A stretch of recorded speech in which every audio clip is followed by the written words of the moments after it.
урматтуу менин каналымдын көрүүчүлөрү, бүгүн акыркы Индия боюнча чыгарылыш. Бул деген Индияны терең түшүнүү 6-бөлүк. Көз карандысыз Индия жана Пакистандын жаралышы да.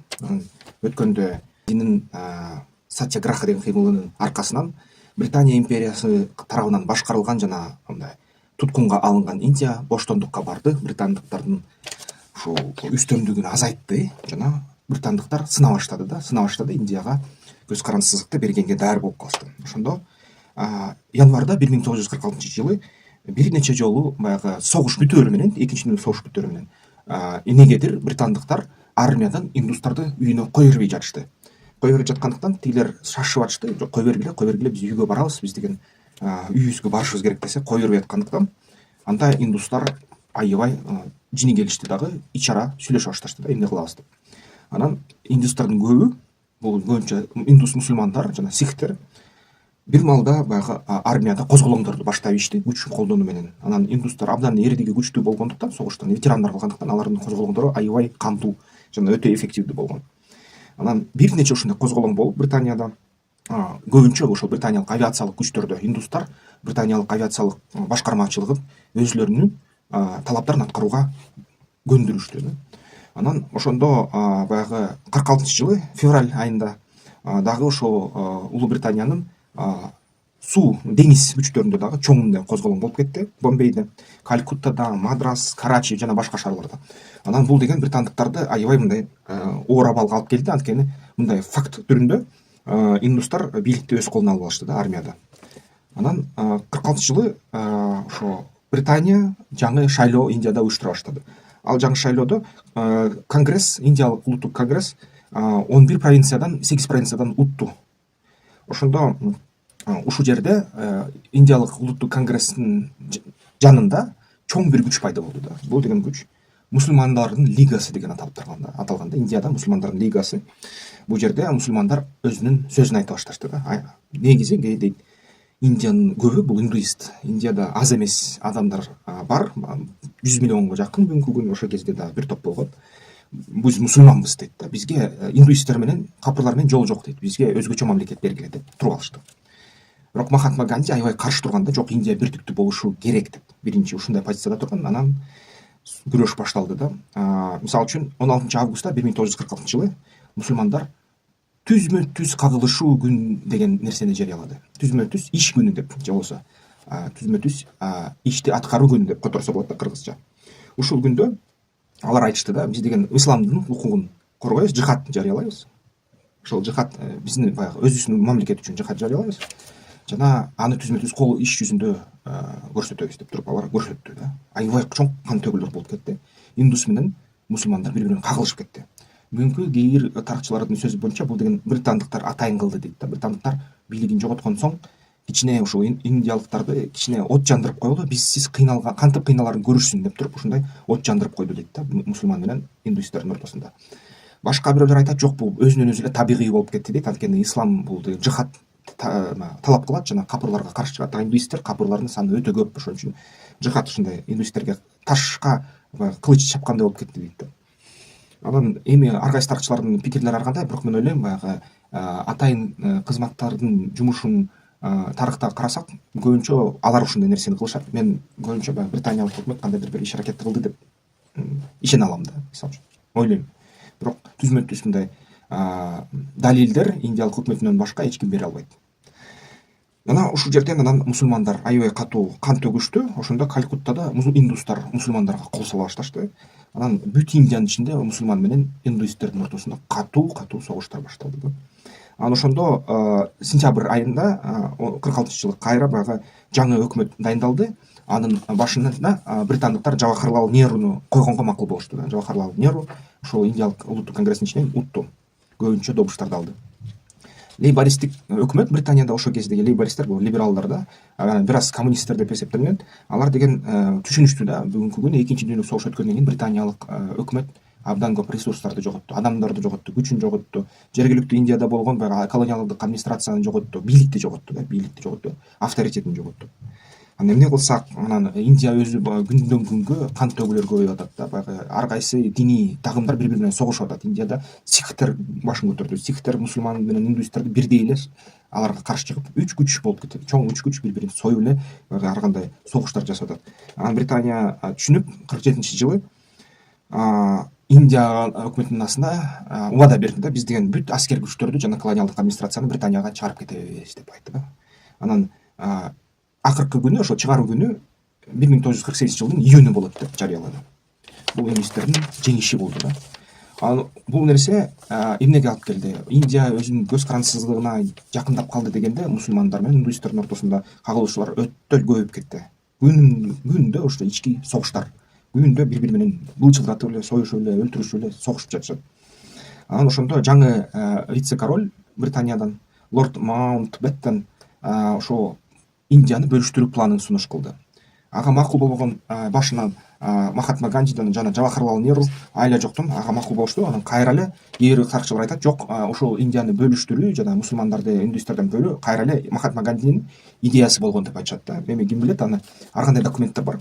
Негизи башында каршы болсо, бул жолу макул болуптур да. Анан макул болуп туруп, ушул лорд Маунтбеттендин сценарий менен иштеп башташты. Июнда 1947-жылы Индиянын улуттук конгресси жана мусулман баягы лидерлери жана ошо кол тийбес кастанын өкүлдөрү жана сикхтер баары тең бирдей баягы кол коюшту, бөлүштүрөлү Индияны деп туруп. Анан бөлүшүү дин боюнча болсун деп туруп. Анан дин боюнча мисалы үчүн индуисттик жана сикхтик ишенимде бул жаңы Индиянын өкмөтүнө өттү жерлер. Ал эми мусулманчылык диндеги элдер жашап аткан жерлер Пакистан деген мамлекет түзүлүп, Пакистанга өтө башташты да.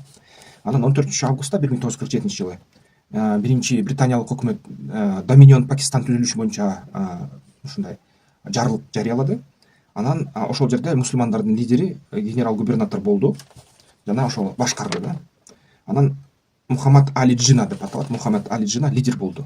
Жана ушул жерден эмки күнү 15-августта ошол 1947-жылы Индия эгемендүү, көз карандысыз ушундай жаңы мамлекет, толук кандуу мамлекет деген жарыя дүйнө жүзүнө чыгарды да. Ушуну ошол Индия толук көз карандысыз болсо дагы Индиянын үстүндө дагы өкмөт үстүндөгү уюм калды. Бул деген индиялык биримдик. Анын вице-король, британиялык вице-король башында турду. Бирок Джавахарлал Неру факт боюнча бүт бийликти колуна алды. Анан Индияда эмчи генерал-губернаторлук сакталды. Британиянын королдугу ага үстөмдүк кылып жатты. Бирок анын вице-король деген атын алып салышты индустар. Анан Индия толугу менен баары өзүнүн саясатын жүргүзө баштады. Саясатын жүргүзө баштаганда Джавахарлал Неру жаңы өкмөт түздү. Бирок ошол өкмөттүн түзүлүшү күндөн күнгө мусулман менен индуисттердин ортосунда жана сикхтердин ортосунда кагылышуу, кан төгүүлөр менен коштолуп жатты. Анан негизи мусулмандар Индиянын бүт территориясынан Пакистанга кача башташты. Индуисттер Пакистанда жашап аткан Индияга кача башташты. Ошентип бири бири менен ушундай качкындар алмашып 12 миллион киши ары бери көчтү да Индия менен Пакистандын ортосунда. Ошол жерде 500 миң киши каза тапты ушундай мусулман менен индуистердин ортосундагы кагылышууларда. Анан 30-январда 1948-жылы Махатма Гандини индуист фанатик өлтүрүп салды да. Анан ошол индуист Махатма Гандини өлтүрдү. Ошентип Махатма Ганди индуисттердин мамлекетин британиялык катуу кармагынан чыгарып бергенде, эгемендүүлүгүн бергени үчүн кайра эле өзүнүн элинин өкүлү, көбүнчө ошол Махатма Ганди жактаган, сактаган жана коштогон өкүлү, диндин жана бийликтин өкүлү Махатма Гандини өлтүрдү да. Ушундай тарыхтын цинизми бар да, тарыхтын кандайдыр ушундай ырайымсыздыгы. Ошондо майда барат Португалия, башка өлкөлөрдүн колониялары калды да Индияда тегеректеп. Ар кайсы Европа мамлекеттерине карап аткан. Андан сырткары кээ бир жерлер дагы эле баягы Кытай, башка өлкөлөрдүн кармагында болуп аткан. Кээ бир кичинекей княздыктар, болуштуктар дагы эле көз карандысыз болуштардын кол астында болуп аткан. Индия дагы эле чачыранды болуп жатканда, ошондо Индияны кайра бириктирүү маселеси турган. Ошолорго мындай суроо талап коюлду: же Индияга кошуласыңар, же Пакистанга кошуласыңар деп. Алар негизи ошо макул болушту. Бирок кээ бир өлкөлөрдө, мисалы үчүн, башында мусулман турса, эли индуист, же болбосо кээ бир өлкөлөрдө башында индуист, эли мусулман. Эми ушундай өлкөлөрдө эң кандуу кагылыштар болуп кетти. Анан эң негизи ушундай чоң кандуу кагылыштар Джамму жана Кашмир штатында болду. Кашмирдик конфликт болуп кетти да. Кашмир эң кичиктүү Индия менен Пакистандын ортосундагы эң кандуу, эң кооптуу штат болуп эсептелет. Ошо Хайдарабадта операция Поло деген өттү. Жунгахта Жунагадх деген штатта Жунагадх Индияга кошулуу аракеттерди өттү. Кашмир конфликти Индия менен Пакистандын ортосунда согушка алып келди. Ал согуш 1947-жылдан 1948-жылга чейин уланды. Ошондо Пакистан бул деген Индиянын негизги тышкы иштеринин темасы болуп калды ошол жылдары. 1954-жылы Америка Кошмо Штаттары Пакистан менен аскерий союз, өнөктөштүк документине кол койду. Ошондо Индия АКШга өтө таарынды, АКШны душман жарыялады дагы. Индиянын өкмөтү барып Кытай менен СССР менен дос алаканын жайды. Ошондон баштап СССРден Индияга технологиялар келе баштады. Ошол кездеги курал технологиялары, негизи өзү курал, негизи спутниктердин космик технологиялары жана өзөктүк курал боюнча технологиялар Индияга кире баштады. Ошондо 26-январда 1950-жылы Индия өзүн республика деп жарыялады жана конституциясын чыгарып, ошол конституция иштеши боюнча жарыялады. Индия ошол өкмөтү аралаш экономика, оор индустрия жасаганга аракет кылган. Анан негизи 17 отраслда, өнөр жайда бир гана мамлекеттин үстөмдүгү калыш керек болчу, Советтер Союзуна окшотуп. Анан мамлекеттик кармагында бир бизнес боло турган болчу. 1953-жылдан ошо айыл чарбачылыгын өнүктүрүп, айыл жергиликтүү калай калкты ушундай өнүктүрүү программалары иштей баштады. Советтер Союзундагыдай Советтер Союзунан келип консультанттар катышып атты, маалымат берип атты жана ошол иш аракетти жүргүзгөнгө кандайдыр бир ушундай кеңештерин берип жатты да. Ошондо акырындап Советтер Союзундагы айыл чарбачылык Индияга кире баштады. Анан ошол кооперативдик биримдиктер пайда болуп баштады. Панчаят деп аталып калды да.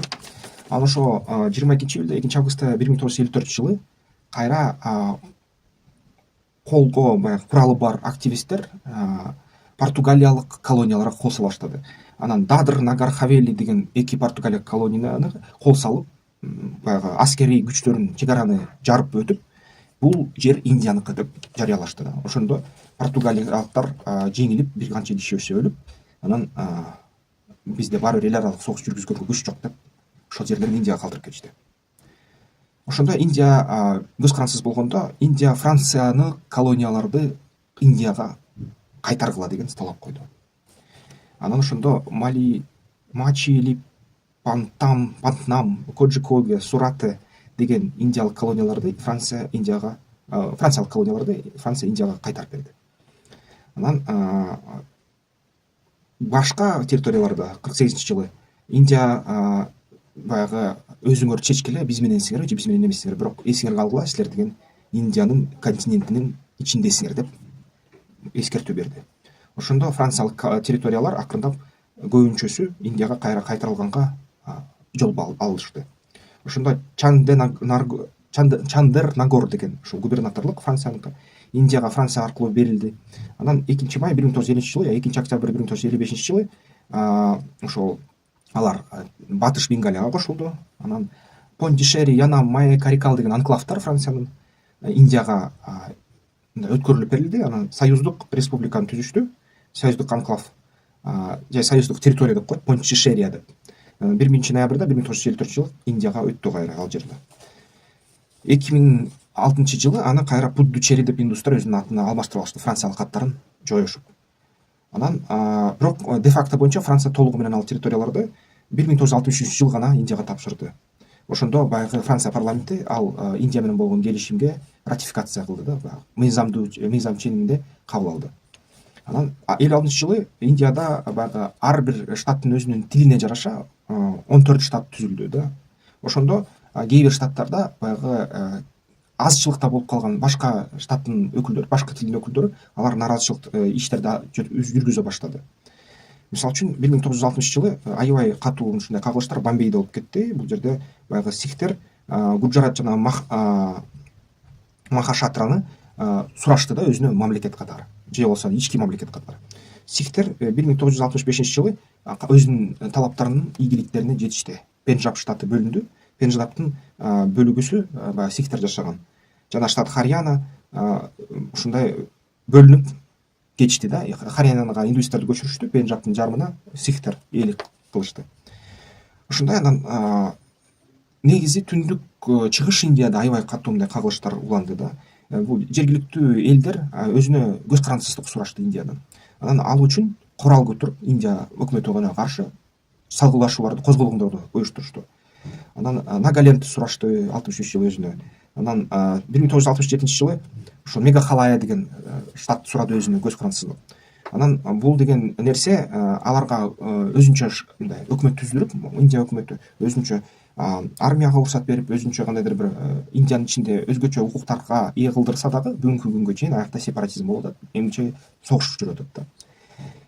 Анан 1961 жылы Индия Португалиялык колония Гоага кол салып туруп, ошол Гоаны басып алды дагы Индия карамагына өткөрдү.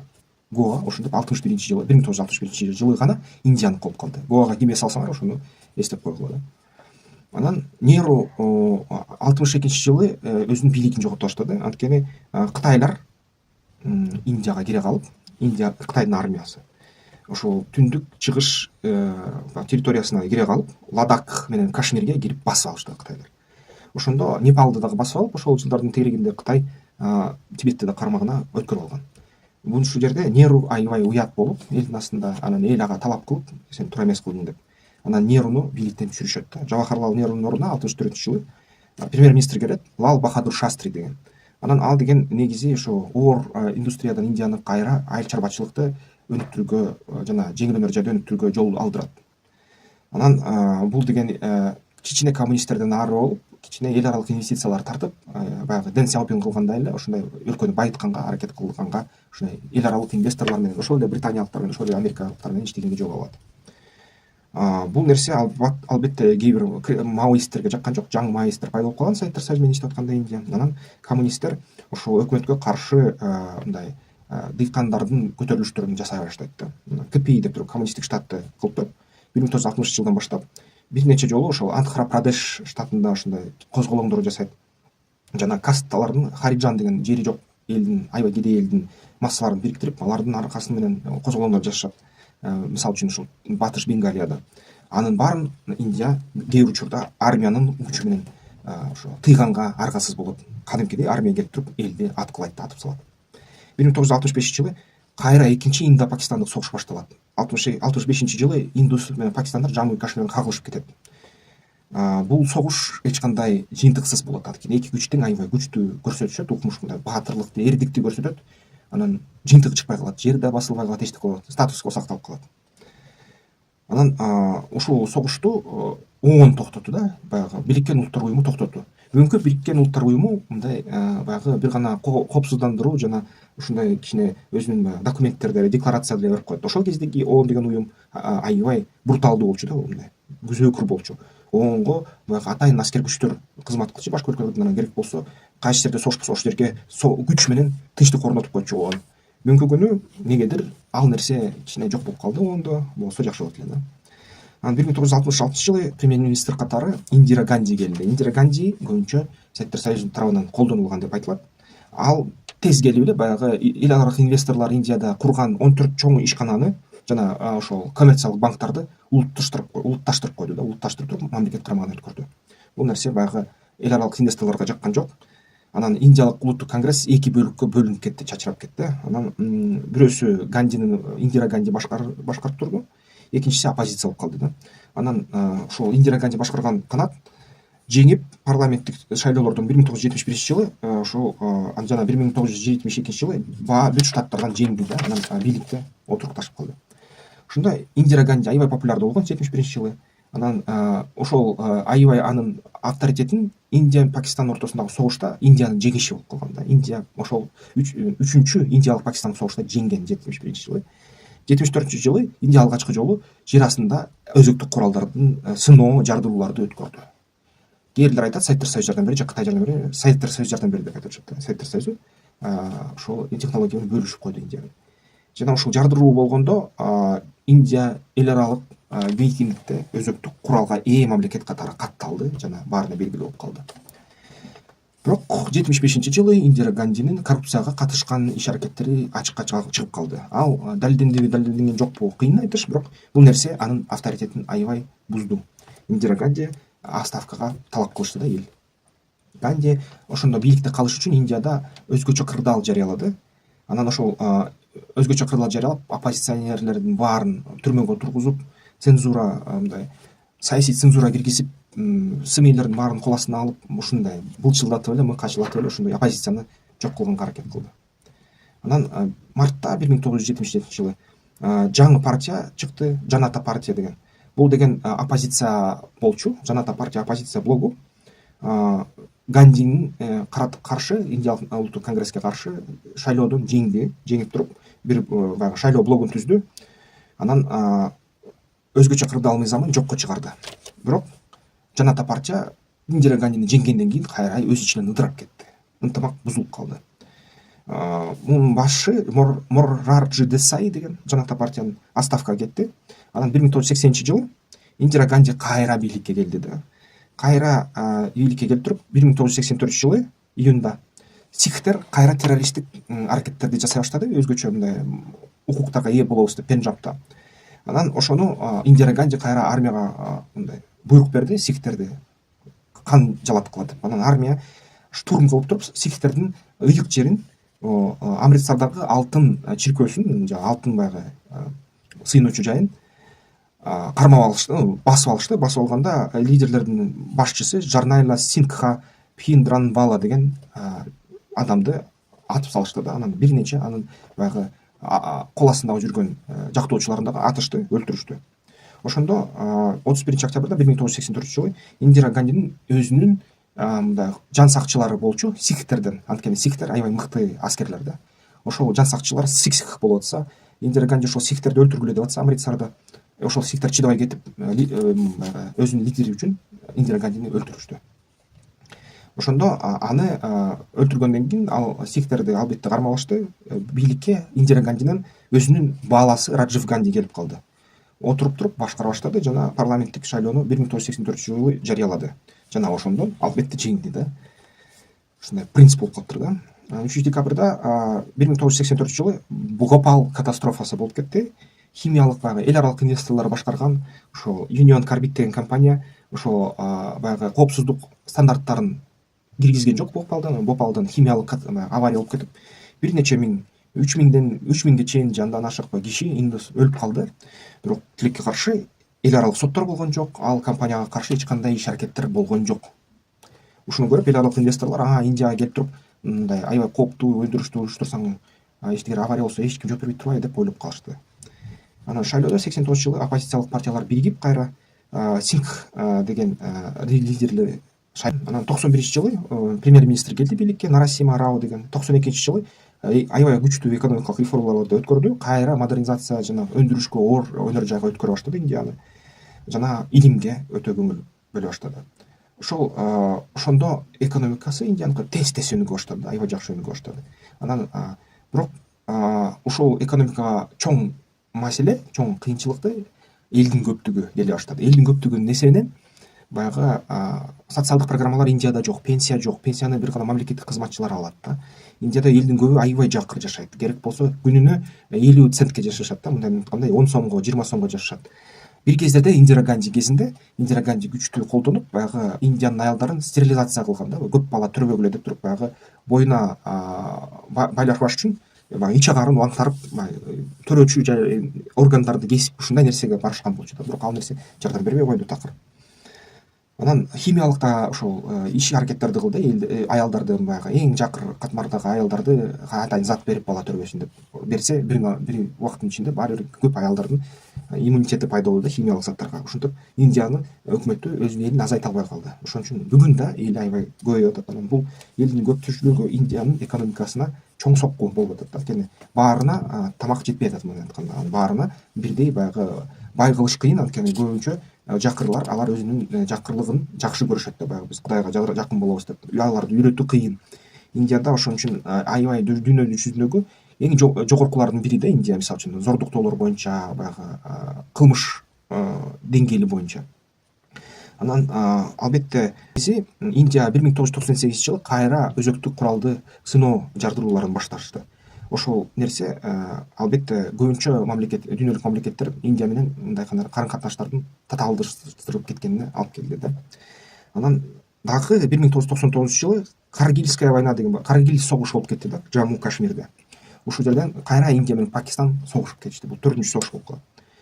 Жана февралда 2002 жылы мисалы үчүн мусулмандар менен индуисттер Гуджарат деген штатында согушуп кетишти. Жаман катуу кагылыштар болуп кетти да. 26 ноябрда, 29 ноябрда 2008 жылы дагы исламдык террористтердин аракети менен Мумбайда теракттар болуп кетти да. Ушундай теракттарга эл аралык терроризм катыша баштады Индияда.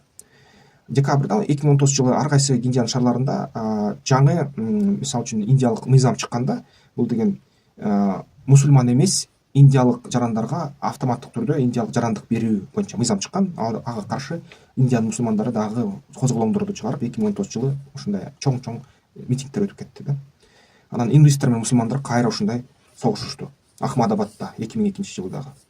Анан ушу 2019 жылдагы. Анан ушундай нерселер уланып келатат эмгиче Индияда. Анан Нарендра Моди бийликке келди. Нарендра Моди бийликке келгенде Индия дүйнөлүк ушул IT кадрлардын борбору болуп кетти да. Анан Индиянын өндүрүшү кайра, экономикасы кайра өсө баштады. Акыркы жылдары Индиянын өкмөтү кайра Америка Кошмо Штаттары менен жакындашууга барды да. Анан ушул жакындашууга жол алды. Бүгүнкү күнү Кытайдан өндүрүштөрдүн ээлери, инвесторлор Индияга өзүнүн өндүрүштөрүн көчүрүп баратат. Жакында ушул Apple деле компаниясы Индияга көчкөнгө аракет алды деген жаңылыктар болуп атат. Ошол менен бирге Индия бүгүнкү күнү Кытай менен аябай катуу өнөктөш, бир четинен катуу каршылаш да, атаандаш. Кытай менен Индия карама каршы турат. Бүгүнкү күнү Индиянын калкынын саны кескин өсүп, индиялыктар бизге да келип жатат да. Пакистандыктар, индиялыктар бизге ошо бүт дүйнө жүзүнө тарап кетип атышат. Дүйнө жүзүндө бүгүнкү күнү эң чоң сандагы мигранттар бул деген латин америкалыктар менен арасында жана мусулмандардын, арабтардын арасында индиялыктар да, индиялык жана пакистандыктар. Ушундай эмгичекте бул көп маселелер Индияда чечиле элек, бирок кантсе дагы Индияда билим берүү күчтөнүп атат, ар кандай программалар күчтөнүп атат. Индияда экономикасы тез өсүп атат. Эли өтө жакыр болгону менен акырындап байып баратат. Бирок эмгичекте могу мен бүт айтып берген маселелер 21 кылымдын ичинде пайда болгон эмгичекте Индияда чечиле элек. Бирок кантсе да Индия аябай чоң базар. Эгер Индия менен мисалы үчүн аяка товарларды сатканга жол алсаңар, аябай байысыңар. Кытайда эле да. Анан Индиянын жашоо деңгээли акырындап өсүп келатат. Ошондуктан ким эмне дейт, бирок кандай болбосо дагы биздин жакынкы турмушта биз Индиясыз бирдей ишти алып бара албай калабыз. Анткени бүт жерден Индиянын чоң базары пайда болду. Бир четтен Индиянын эли өтө көбөйдү, дүйнө жүзү боюнча жайылып кетти. Кайыкка барбайсыңар, индиялыктарды көрөсүңөр. Тарых ушундай. Андай эмесе ушу тынчтыкта жашайлы, биргеликте жашайлы, экономикабыз өнүксүн. Андай эмки видеодон көрүшөлү. Ошону менен Индия боюнча цикл, 6 сериялуу цикл аягына келди.